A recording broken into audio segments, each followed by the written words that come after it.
So we're going to make some fruit leather.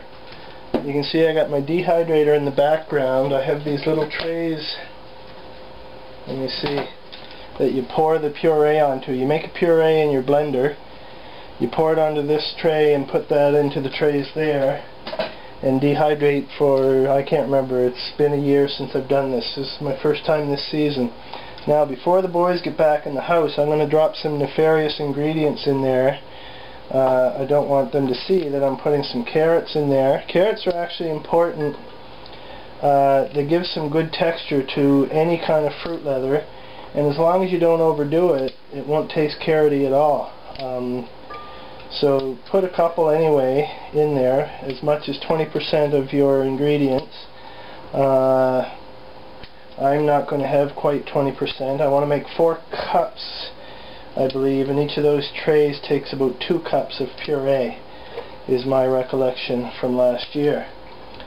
So in that goes, and okay, that was close. They came in the door as I was doing that. So I'm going to make this peach and strawberry based mainly, with some nefarious ingredients. Peaches, when you cut them up, they go off pretty quickly. This one is good. When you cut them up, I just put one in there. I should have showed you that one. I cut out all the bad spots as I was, I do the quarters. I go around in quarters, and if there's any big bruise areas, I cut that out and discard it. So, you know, like I said, peaches can go off. Once they ripen, they go off pretty quickly. So that's going in there. Now, I had one more nefarious ingredient. We've got some tomatoes in the fridge that need to be used up. And tomato paste in there should go really well. I'm going to put strawberries in as well to give the boys a good reason why it's the color that it is. So what I'm going to do is, you want to take the water out of the middle of the tomato, same as when you're canning tomatoes, basically, because you don't want extra water in your fruit leather that you're doing. Kind of defeats the purpose of what you're doing, in fact. So we just take the core out and the seeds.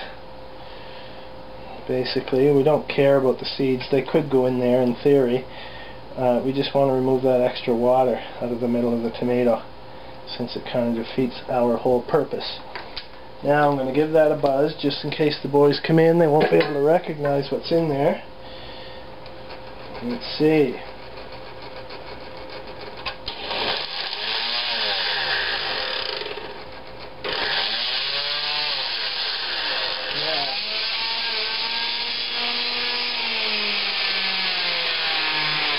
One thing I did wrong there is I put the carrots in too soon. So there you go, lesson number 1. Don't put your damn carrots in too soon. So I've got to take all of this back out. Take all of this back out. You notice I'm not doing this with it on top of there and plugged in, because I like my fingers too much for that. I can take most of those carrots out,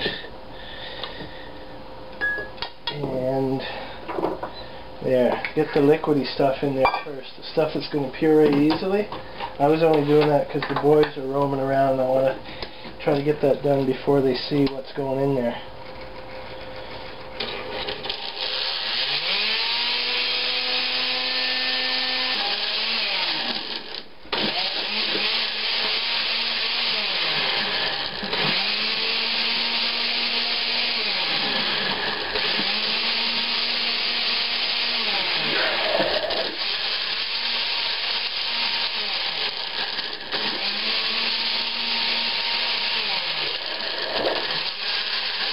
Alright, all the carrots and tomato are in there. I'm not too worried about the boys seeing it now. I'm going to cut another piece, toss it in there.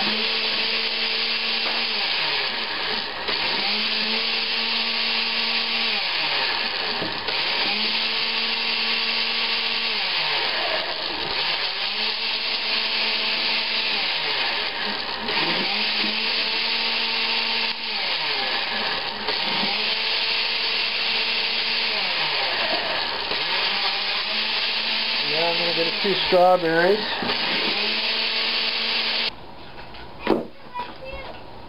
There, we got some water there.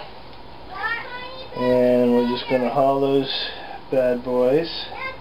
Listen to the boys outside trying to see what I'm doing.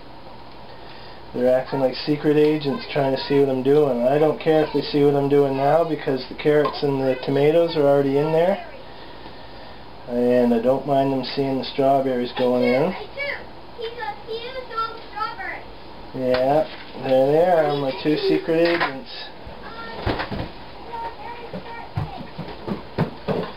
Alright, so that's all going in there. And basically somewhere on here is my 4-cup mark. There's 2 cups, 3 cups, 4 cups. Gotta get it up to there by my recollection. The puree. and then pour it into the trays. 2 cups per tray is my recollection of events. I'm just going to continue doing this and then we'll show you putting it in the tray. Alright, so we have the stuff pureed in the blender. I'm zooming in on the dehydrator because that's where all the action is at the moment.